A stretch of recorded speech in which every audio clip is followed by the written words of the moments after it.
Tori Pines following this last presentation. So I think it's good for us to get started, but welcome back. And I want to tell you just a little bit about our next presentation and our next presenter. And we're going to be talking about ageism. I think it's something that we in this room are probably very aware of. And that it affects us all, whether it's something on the outside, external, that we feel is being directed at us, or if it's something within ourselves that we do to ourselves. And that one, honestly, is maybe even a little bit worse. But with that in mind, how does that affect our work in the village? Does it affect the way that we look at our higher need members, for example? We have this internalized bias against our future selves. And does that keep us from wanting to really consider how we can serve the eldest of the elders and the people that are coming to us later in their aging journey? Maybe they didn't come to us when they were, fresh out of retirement and super excited to participate in all the village activities. So that's sort of the context that we're looking at this. With that, I'm going to introduce our presenter. He is Norman Jackson, Ph.D., MS, a gerontologist. He's been working with UCSD since 2006. He provides training, coordination, and the development of substance abuse and criminal justice educational curricula. He is a lecturer at San Diego State University School of Social Work and completed his Ph.D. in health psychology. He previously worked for the Information and Education section of the California Department of Health Services Immunization Branch as an educational specialist and supervising communicable disease investigator for the County of San Diego Community Epidemiology Unit. He participates with local volunteer rehabilitation efforts, providing expungement relief referrals to those who were previously incarcerated so they may obtain gainful employment. He was awarded an academic fellowship from the Andrus Foundation and holds a Master's of Science degree in gerontology from San Diego State University in the College of Health and Human Services. He has over 30 years of health promotion and education work experience in the nonprofit and government sectors. He is committed to working to decrease the health disparities in populations of color, historically disadvantaged populations, and the aged. So you're mightily qualified to give this presentation for us today. So with that, I'm going to turn it over. All right. Good afternoon. From one of the most beautiful places in San Diego, right? So we can see the hang gliders and all of that. And I'm here to talk to you about a very important topic. How can everybody hear me back there? Yes. Good. All right. So I'm going to talk to you about a topic that's really meaningful, and I really appreciate the warm reception and introduction. If I would have known you were going to read that, Carolyn, I would have made it much shorter. But it's good to be here, and I think a lot of us have, you were talking about internalized, right? Ageism. How many people have heard the term ageism by a show of hands? So keep your hands up if you engage in ageism yourself. Absolutely. That should be everybody, right? So I'm really talking to an educated audience. I'm not prepared. Because you all know this happens, but why do we do it? Anybody have any ideas why we do it? Self-protection. Somebody said self-protection. Okay, somebody's always older than us, right? And I saw a hand over there. You don't have to play nice and loud. Denial. Denial, I heard. Did I get it right? Yeah. We're products of the culture. We are products of the culture. You. I think it's messages that I told myself about my parents when they were aging. So as you, when in your youth, you had negative views about being older. But what about those of us that had positive experiences about being older. Anybody like that in the room? Yeah. Yeah. There are some positive views that we sometimes forget. If we look forward to something as part of our psychological wellness, if we do that, what happens? Do you think we have the power to change the view of aging? So the reason why I like having this conversation with people is because we don't have to keep it static. If we start bringing those unconscious feelings into our conscious, we can change. That can be our intention. So pretty exciting to be able to do that. You have a definition of ageism, and I apologize if you can't see the information as well. But if you write me an email, and I have my cards. I asked for some cards a couple of weeks ago because I ran out. And you have my cards for contact information. Special for you. And I normally forget that because you go home and you're like, I had these cards to bring with me and I didn't do that. Okay, so I want to talk to you first about some definitions. What's the difference between gerontology and geriatrics? Yes. You can tell I love to teach because I just can't wait to ask questions. Yes, sir. Nice and loud. Geriatricians are physicians. Yes. With the physical body. Gerontologists sort of like to social science talk about aging. I'm not sure that there are many aging gerontologists, but I'd like to talk about it. So strongly we understand that there's a difference between those two words that are very similar, and we probably are familiar with geriatricians. But you're right, they are physicians. They practice and do those things. And people like myself educate physicians about what? That's the gerontology side. I'm trying to pick up students for gerontology, so this might be a major you want to have. What does gerontology do? What do we do? Study aging. We certainly study aging, that's the definition of it, the study of aging, but beyond that, what do we do? What's that? He said write and sell books. Write and sell books. Okay. All right, that could be true. Yes? Bring the things you learn about aging out into the community, like social. So we develop programs. We assist people who are older. And here's a misnomer about the term gerontology. It's about the study of aging.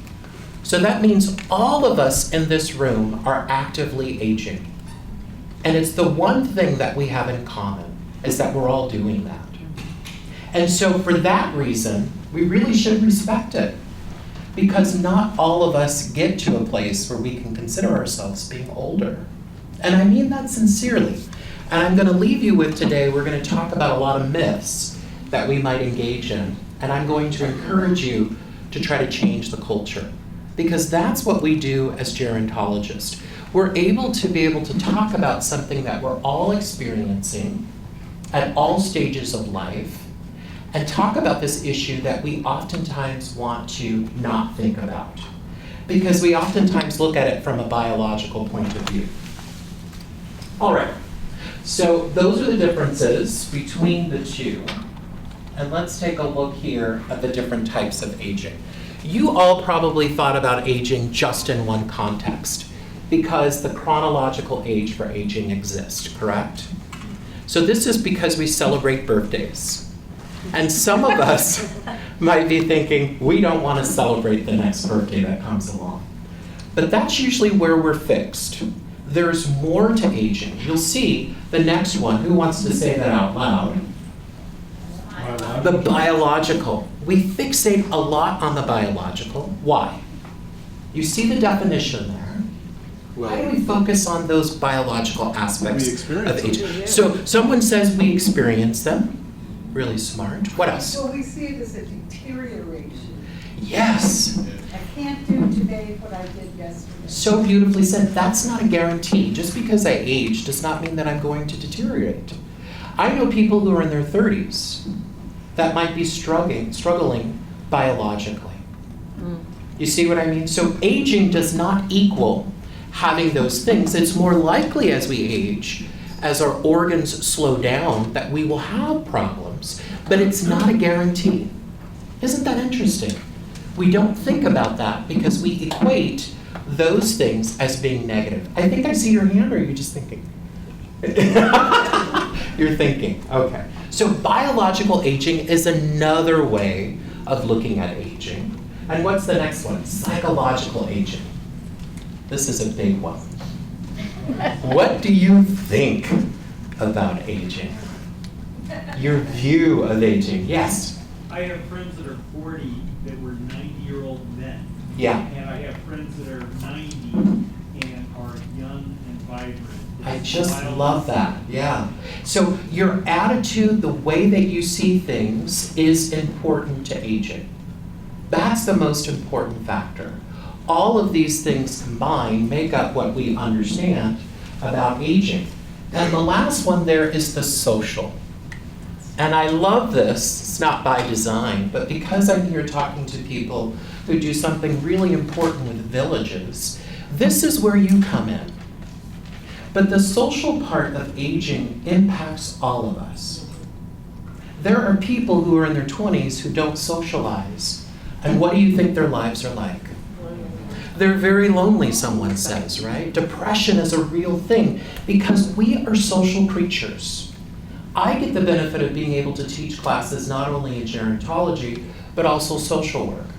And I teach classes about human behavior in social environments.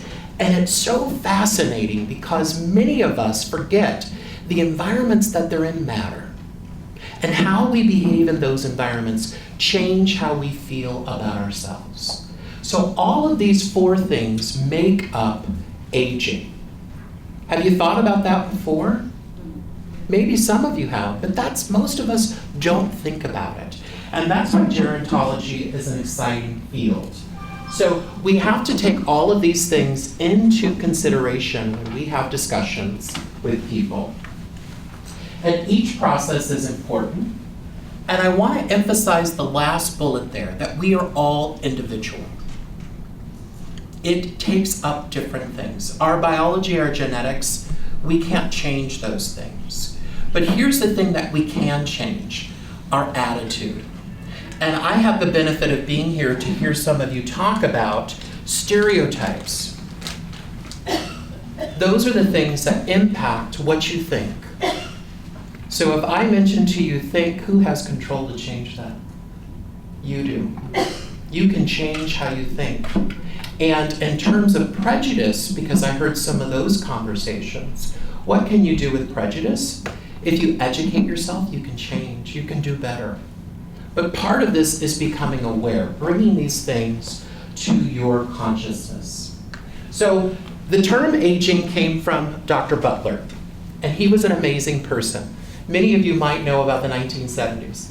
And during the 70s, we started coming up with the isms, right? We just, sexism, racism, all of this. And so he joined the bandwagon, and he coined the term ageism. And a lot of the literature focuses on that. And you have the text that he came up with, and it was really revolutionary. He was a psychiatrist, and he's worked really hard at being able to do that. Someone introduced themselves to me earlier, and I've forgotten your name, sir, but he told me he's with the Great Panthers. In the 1970s, that's when the Great Panthers came about. Yeah, so a lot of the work, a lot of the activism stems from this period. What are you doing when you become an activist? You are creating community. And your charge is to change the way the community thinks about aging. It's a gift for all of us. If we can change the way we think about aging, it's something to look forward to. There's a term called elderhood. Anybody familiar with elderhood? Mm-hmm. Elderhood is something for us to look forward to, just like adolescence or any other phase in our life. So the excitement that we bring to that is really important. And that's the way that we can counteract ageism. All right. So how often does ageism happen to you? All the time. If you are older or perceived as being older, what do people do when they're not in your age group typically? What's one of the most common things that they do? Well, someone says ignore. I love that one. I wasn't thinking that. Hand?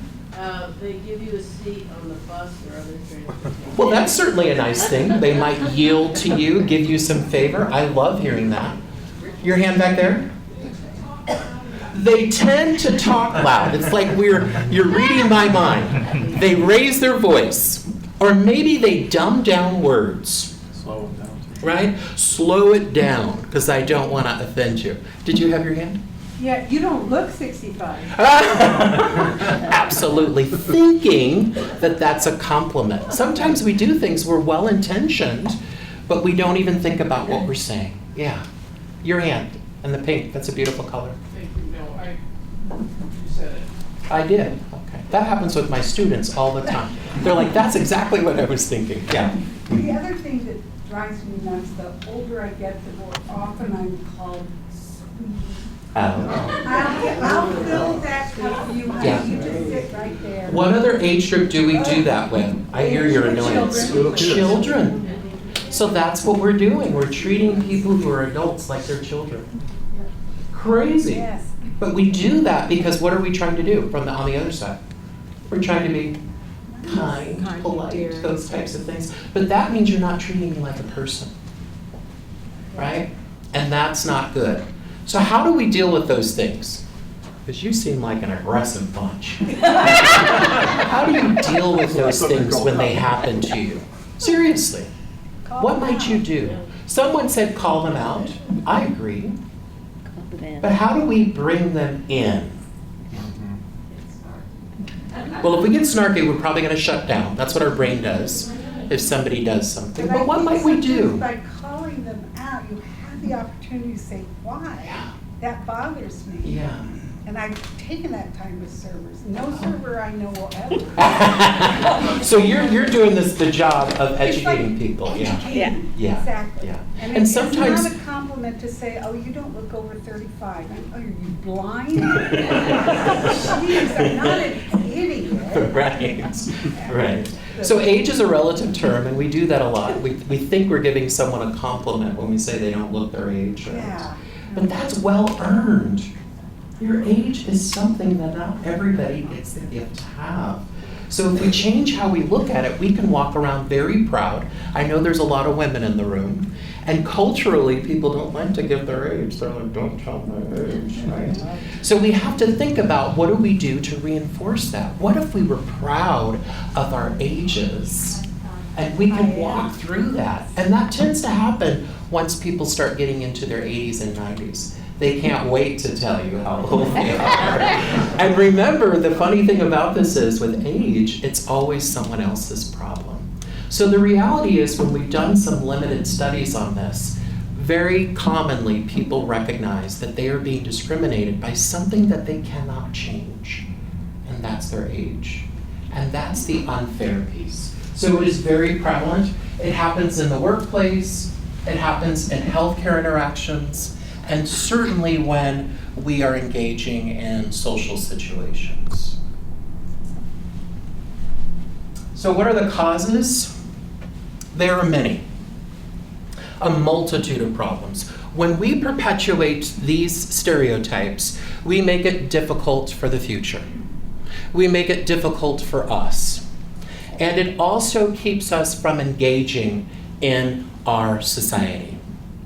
The fact of the matter is, you have a lot of experiences. One of the things that I love about teaching is, I can do this until I get really old. Pull me away from the classroom, right?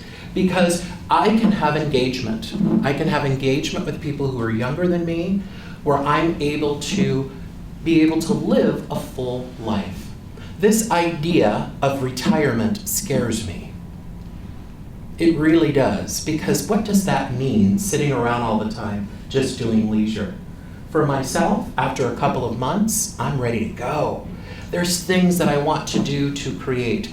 So many people by choice are having to go back and work, but there are many people who are choosing to volunteer, to be a part of villages, those types of things. And we know cognitively that keeps you active. That keeps you engaged. We can do brain studies with people who have things like Alzheimer's, which is the only way we can determine if you have that condition. And people who have a lot of socialization, they do better. They exhibit less signs of Alzheimer's disease or any other related dementias. So these are really powerful things. So what you are a part of is keeping you engaged and active, living a part of things that are really important. So you should applaud yourself for being a part of this village movement. Impacts of ageism deeply affect our mental health. So if we have negative attitudes about aging, if we continue to be blessed to live, guess what happens? We have negative mental health outcomes. So when we look at ourselves in the mirror and we start to see those physical changes, or we might have some aches and pains, that is something that makes us depressed. And I'm sure you probably have people who you've experienced this, right? They tend to not want to be around other people when it's the very thing that's going to make us feel better. Yeah. Our physical health does change. This is a fact of life. But we are individual, and there are things that we can do that can minimize some of those physiological changes that happen as we age. They really are. We can age differently. And the good news is, if we start doing those things now, we get the benefit. If any of you in this room are a smoker, if you stop smoking today, in just a few short weeks, you get huge gains health-wise related to that. So at any time you want, you can change your lifestyle and get those benefits physically. People who are not engaged in the system, there are economic disadvantages, as well as if you don't have the socialization, well, that's not good for your brain. Because we are creatures that require the interaction. So the fact that you come to this conference is showing me that it matters to you to be engaged. So kudos to you for that. So how do we combat ageism? I'm definitely a positive person, so I like to think about those things. We can change it in terms of our hiring practices. There's a lot of knowledge that older people have. Even if they don't have the physical ability to do the same thing that they do, they have the skill sets. And young people, I work with a lot of young people, they are missing the social skills. And unfortunately, because of COVID-19, there are deficits. And I see this all the time. They're very bright. They're very bright people that I work with. But unfortunately, they don't have those lived experiences that give you the wisdom necessary to interact with people. And if you don't have that, you all know, you won't be successful. Because part of getting along and negotiating, doing those types of things is necessary. So if we create hiring practices, there is a great example probably about 30 years ago in Germany. Are you familiar with the car brand BMW? So in Germany, the aging crisis, they call it the silver tsunami. They are having a huge problem with aging populations. They don't have enough young people. So BMW is saying, this is a problem. We can't have all of these people retiring. So what did they do? They modified their systems.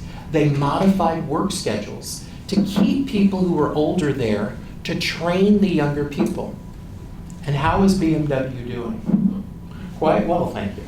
They're doing really good. So we can change hiring practices to be able to meet the needs. You all know 2030, you all heard it. What happens in 2030? All you baby boomers, you're 65. That's a huge number of people who are going to be older. We cannot lose your involvement. We just can't. So 2030 is something, when I was in school a long time ago, boy, oh boy, was I not thinking about that. And it's not far away. It sounded like it, but it's not too far away. So we can provide training and education to people who are in positions to be able to bring people in. We can also do what we call mentorship programs, which are very important. A lot of people have a hard time with being able to negotiate their learning, but they may not have the sophisticated institutional knowledge that you all have towards a job. So if you have opportunities to be able to mentor, we need you. We desperately need you. And as I mentioned, doing flexible work arrangements makes sense because you might be out more, or maybe you're vacationing or doing other types of things, and there's nothing wrong with that. But when you're there, you give more than any other age group in the workforce. Imagine that. You contribute more in the time that you were there than any other age group. Plus you have good work ethics. Yes? I'll just share. I'm a California Health Advocates in the Senior Medicare Patrol, and two of our colleagues, well, I've been in the field for a while, but one is in her 80s and one's 75, and they are mentors for all of our younger staff. And like one of ours does a lot of education in Medicare and Medi-Cal. We call her the Medicare Queen. And she's just such a wealth of knowledge. And I just love the culture of the mentorship. And then Bonnie Burns, who's our national expert in long-term care and Medigap. And there's just this reverence and respect and celebration of them. We desperately need people who have those experiences, and thank you so much for sharing that. When you have those experiences when you're younger, you have something to look forward to. You have someone to look up to. And that's a really important role that older people play in our society. Remember, you have gone through those things that people are experiencing in those other age cohorts. That can be very beneficial. Yeah. And plus, it feels good. It feels good to be looked at that way as well, too. How do we combat aging in healthcare? I'm willing to guess a lot of you have experienced that, especially from young doctors that think they know what they're talking about, right? So what happens in these situations? What do you think we have to arm people with to combat it? What do you think? What are your ideas? Do you think training helps? Yeah. Well, I make sure my doctors know exactly what my questions are, concerns are, because if they're looking at me as this old guy, and as long as I'm not dying in front of them, they've done their job. Yeah. And we have studies that show if you're older, they don't provide all of the care that they should be giving you. They'll cut corners. They'll say very callous things. Well, you know, how much longer do they have to go? Right? This is true. I work with physicians on these very issues, and these are the types of things that they feel because they're looking at things very pragmatically, as opposed to thinking about the psychology of what that must feel like. And how do we know? People are living much longer than ever before. People are going to continue to live longer with the advances in medicine that we have, and they should benefit from that. Not too long ago, we experienced COVID. What were older people asked to do? Stay home. They were sacrificed. Did I hear stay home? Absolutely. They weren't even brought in. Ambulance would come. Oh, they're older? Not going to do anything. That's unprecedented. We've never had a situation like that before. So the older people were asked to sacrifice themselves. This is ageism at its best. Right? An example, and you're saying, depending upon how you look at it, it's worse, right? An example of what? Well, you're dehumanized. You were definitely dehumanized because we don't know if that was a healthy person. We might save somebody who's in their 30s who was maybe not healthy. So there might have been other clinical things that we could have looked at to do that. But it was just a broad stroke. And we were saying, do it. That's the American way to do it. To give yourself. Yes? Well, also just in terms of healthcare, there are not enough geriatricians. Yes. It's not a well-paid specialization. It is not. And like I was trying to find a geriatrician for my in-laws, and they said you had to be 85 to get one. Yeah. So if you have to Interesting. live to 85 to get a geriatrician, Yeah. you're not going to get don't need the odds to one. get to 85 or Yeah. Yeah. The nicer areas tend to do better. We have a larger number, San Diego, but it's certainly true. What about rural areas as well? Yes, your hand. The other thing about, I think a lot of people don't know about medicine in general is that it's evidence-based. I mean, physicians are supposed to practice medicine, but the vast majority of the research that they're basing that evidence on did not include older adults in the studies. I love that you say that. Older adults. In fact, they're cut off from studies. Right. They're not even included in the age range for recruitment. Right. And there are things that we're doing, this is another area where gerontologists work, to change that. To say that if we have people that are living, we need to have them a part of those studies as well too. Again, a very callous thing, which is focused on ageism. They're not concerned because what's the longevity, particularly with pharmaceutical companies? Yes? So I just learned there's an upper age for colonoscopies. And once you reach a certain age, they will not approve them. Yes. That's the guidance, right? After a certain age, we all know that this is a great way to be able to prevent something. It's one of the easy ways they can go in and remove, very convenient, usually not painful. And yet, we have cutoffs for those types of things. Yeah. How about when you take somebody to a doctor's appointment, we have healthcare advocates, and they want to talk to me. I'm not even related to the person. They won't, and I'm always directed to her. This is your patient. This is your patient. Yeah. Wonderful examples. There's Yes. a flip side to that. Patient advocacy is a really interesting question because our healthcare system is so siloed that if you get referred to a specialist who has no knowledge of what is that patient's baseline, what are their goals, sometimes the patient advocacy really serves to name what you want to have accomplished, name what is baseline, name what is not acceptable, because absent that, if you show up at an emergency department, nobody knows what is your baseline, what are your goals. You don't necessarily have that holistic care. So I think it's kind of a double-edged sword. If you have that advocacy. In all fairness, and listening to the support two, it sounds like you're saying different things. But they're important. It is important to have an advocate, for sure. But if I'm providing care to you and I'm the physician, I need to direct that to you, the patient. Because you might have a different opinion with that information. I shouldn't assume that you can't. But again, well, I think it's having a an advocate double-edged is sword important. because having that advocate that can speak, and again, this is where ageism comes in, is sometimes the physician will listen to the younger person demanding that this is not acceptable, that this is not just to be dismissed. So and it's I think also just borne really out in the research, what you're saying, Chris, as well too, because what happens when you don't have someone who comes around and caring for you, if you don't have an advocate, you get ignored, you get passed over. So that person who has the advocacy is important.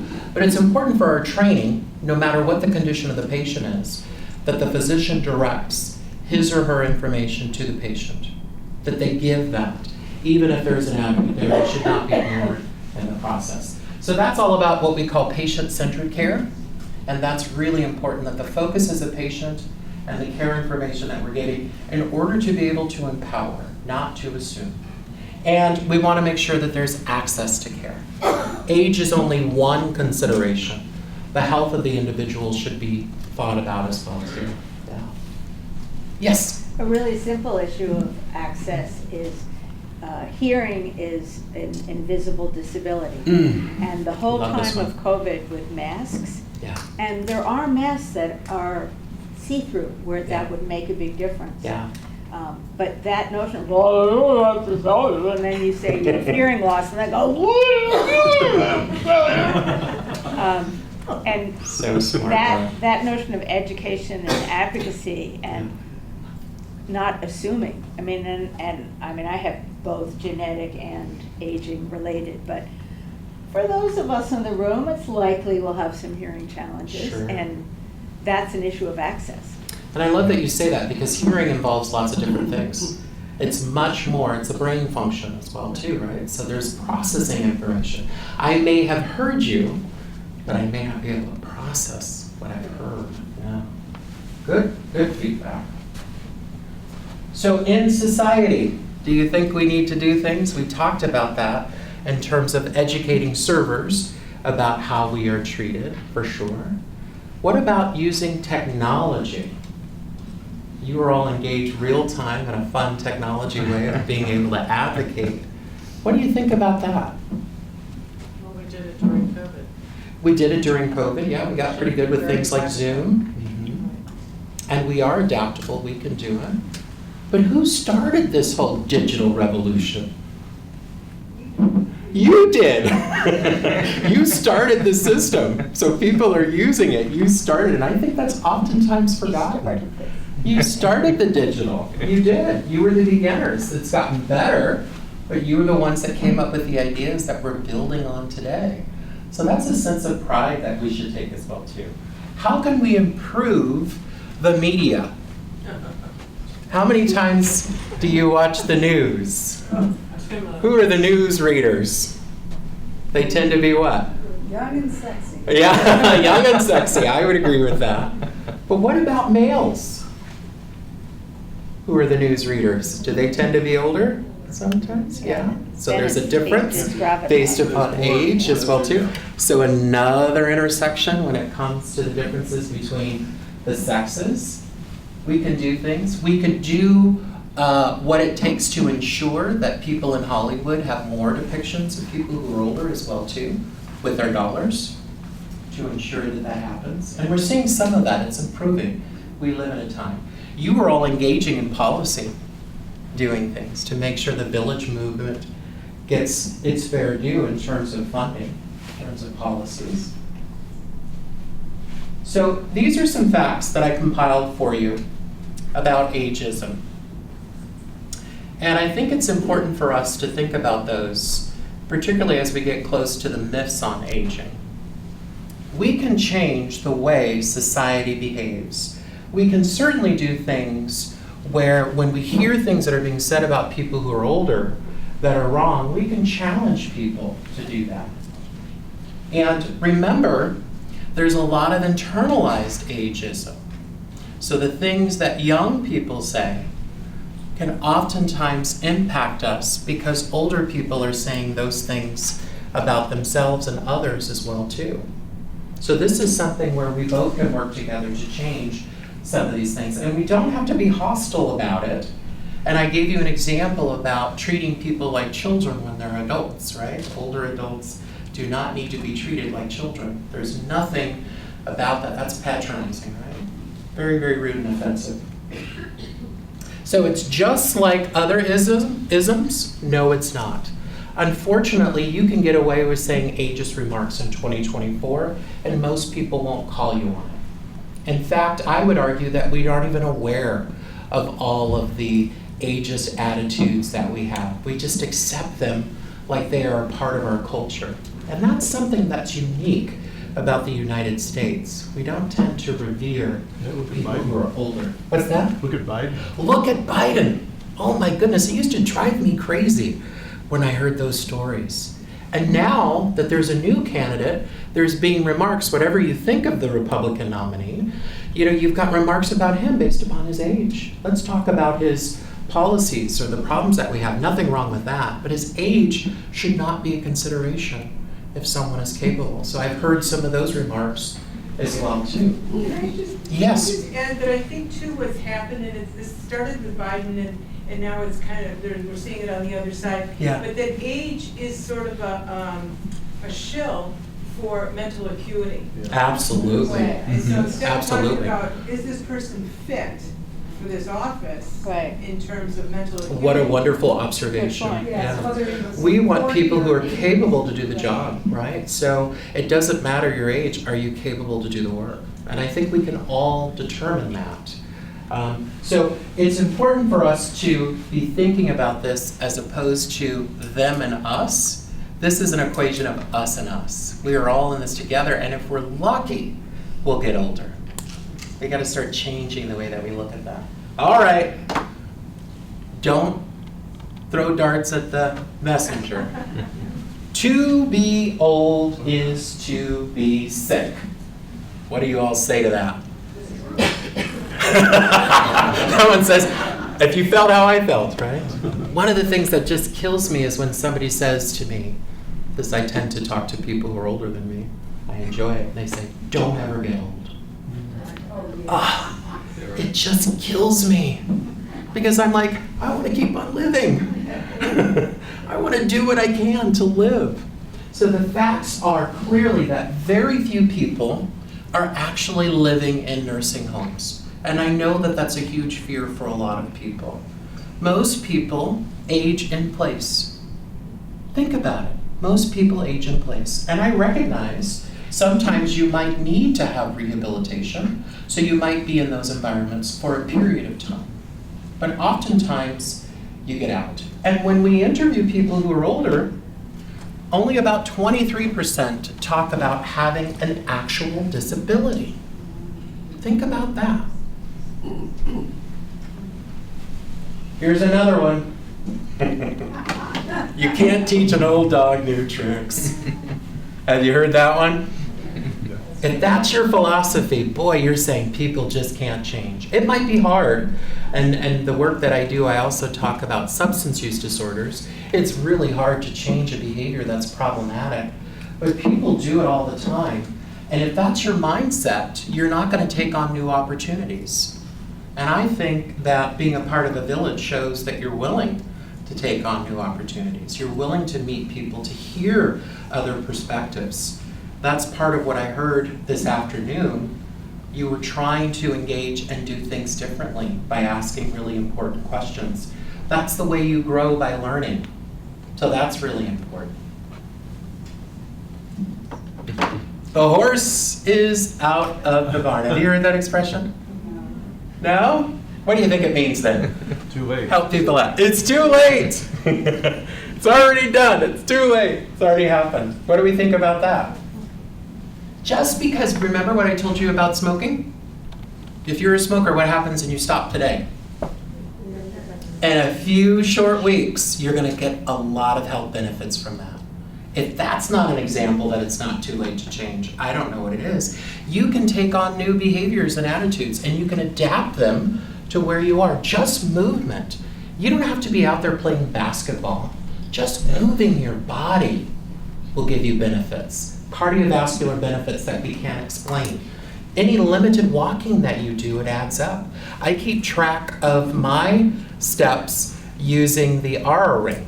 So using those devices are shown to help with your understanding of where you need to be. So tracking and monitoring those things can change. So it's never too late to be able to do those things. The key to successful aging is carefully selecting your parents. I'm trying to have fun there. We don't get to do that. This is the focus on genetics, right? Genetics is important. It plays a role. But about 2/3 of what we do impacts how we age. Imagine that. So we don't have to be a slave only to our genetics in terms of how we function. A lot of it has to do with the environments we choose. And you all are part of villages. Yes? So you're saying, so a lot of times when they talk about the social determinants of health, Yes. sometimes I've heard a much higher percentage attributed to genetics. So you just made it like 1/3. Yeah, because we're talking about people who are older. Don't let me be slick on you. Okay. So Okay. what we're talking about, people are older. So once you get to that age, Right. yeah, True. Right. that's what. So context is everything. But genetics is really important. I'm not trying to downplay genetics. And there's some conditions that cut our lifespan significantly. But once we get older, that's where this is applicable to. So your genes are important, but not everything. This one really drives me crazy, and I think it ties into what we were talking about earlier in terms of work. The elderly do not pull their own weight. And if this is what your view is of being older, well, that means you don't have purpose and place in life. And if you don't have purpose, you're going to be depressed. Your purpose and meaning, your passion, the things that you're doing are important. Your experiences matter. So you should be a part of those things. You might do them differently, but the knowledge and the wisdom that you share about things is so important. And it's critical to being able to do that. I get the pleasure of, we have student organizations on campus. And at SDSU, I'm one of the advisors for the Intergenerational Gerontology Alliance. And I encourage you, Great Panther, to be a part of that. The students need your wisdom and knowledge. So for those of you that are in San Diego, you have my contact information. We welcome you. You pay for that campus. We want you to be a part of it. And if you can't get there, guess what? We got Zoom. So you can be a part of it. It's great to see students interacting with other people. Yes? You haven't well, this brings up the word retirement. The word I hate, yeah. Yeah. A lot of people will say, I'm retired. Mhm. And it's built into our national dialogue. We have a retirement age, which is beginning to inch up. Mhm. So should people ever retire? What is the meaning of retirement? Mhm. And is that an old-fashioned concept that's going to go away? So as gerontologists, we talk about retirement, and I'm not so bold to say I spoke for myself what I think about it because of that. But some people choose they're retired, but they volunteer or they're still active. So what I'm really saying is don't stop doing, don't stop engaging. So does it mean simply discontinuing a job you hate? Right, yeah. If you don't do jobs that you love, then I guess you're in that situation. I want to be pulled out of the classroom on a stretcher, but everybody has different things. Yes? There needs to be a name for that. Like if I go to the doctors, they say, are you retired, employed? I work full-time as a volunteer, so what's the name for that? I like that. I think you just named it. You work full-time as a volunteer. You want a one word, you want it to be simple. And it sounds like something that I really like that you said. You want to be able to check it on a form. Yeah. So you want to be acknowledged. You don't want to have to just put that in. Yeah. Repurpose. Repurposed. I like that. You're going to be repurposed. The research shows if we do that, if we stay engaged, we stay active. We keep on living full lives when we do that. Yeah. Thank you for that. So do we agree, though, that there's a transition that somewhere around 65 to 75, that we change our lives? Well, each stage, I like this whole concept of elderhood. Some of you shook your heads like you knew.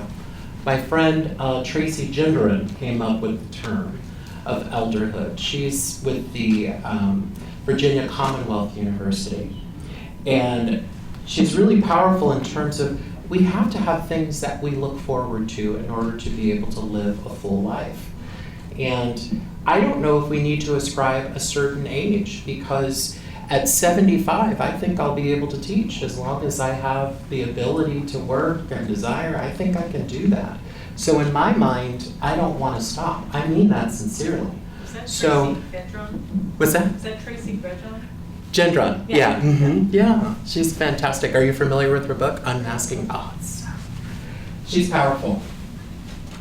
All right, so the elder do not pull their weight, we all agree that's that. The prejudice against people based on their age is present in all societies. And I gave that myth away, right? Because there are some cultures that actually revere people getting older. They do things, we see this all the time. In fact, it can be something to look forward to in relationship to aging. Yeah. And in today's society, many families are unable to provide care for older adults. And I think you all know that that's a bunch of BS, because a lot of families are actually taking care of loved ones. They're doing what it takes to make that happen. And I think sadly, a lot of that care gets unrecognized because it's not paid. We do this a lot out of our duty to our family, our love for our family, and it causes a lot of strain. In fact, what happens when you're caregiving for someone to your health? Your health deteriorates. Deteriorates, yeah. So caregiving is a real issue, and a lot of us find ourselves in situations where we do it. I would argue it makes you a better person, though. Boy, if you want to get empathy, be a caregiver. I think it's a privilege to be able to do that. Dementia is a normal part of aging. How many of you have heard that? It's not true. Not true. Not at all. We have a lot of evidence to suggest that's not true. We have some autopsy studies to be able to show that not true at all. All right, so we have something called Ageism Awareness Day, the American Society on Aging. Some of you sound like you might be familiar with that. And when is that date? October 9th. So your charge is this. You've got to start challenging ageism in your own way, whatever works for you, and you've got to change the way you think about it yourself. And for those of you that are savvy, which I know you are, you can get linked to information about aging. I work with ASA, and one of the things that we do is we combat that. So we have these flyers posted around campus to be able to address these issues. Okay, any questions for me? Yes? I'd like to know if you talk with your students about ageism toward younger people. Absolutely, because ageism is not just for older people, it's for anyone. We do a lot of discrimination. So one of the ways that I create commonality, one of the ways that I create commonality with people who are younger is that. And so it opens their eyes to that. It's an excellent point, yeah. This is more a comment, but Yes. I think that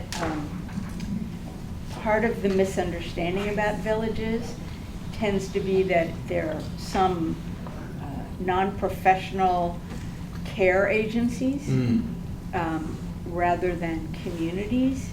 And for me, I think the thing we don't necessarily know how to talk about well is the fact that there's so many members and there's so many volunteers, but I think that we end up mobilizing social capital in communities that would be latent if there weren't villages. You know, so people who, you know, are living their, you know, maybe we have a hobby here, or a volunteer thing here, and this ability to create something and to be the creators of an innovative, pioneering kind of program. And I know my own, I got involved in the villages when I was in my mid-60s, and now I have friends who, you know, I have role models who are 93, you know, and show me what aging is about.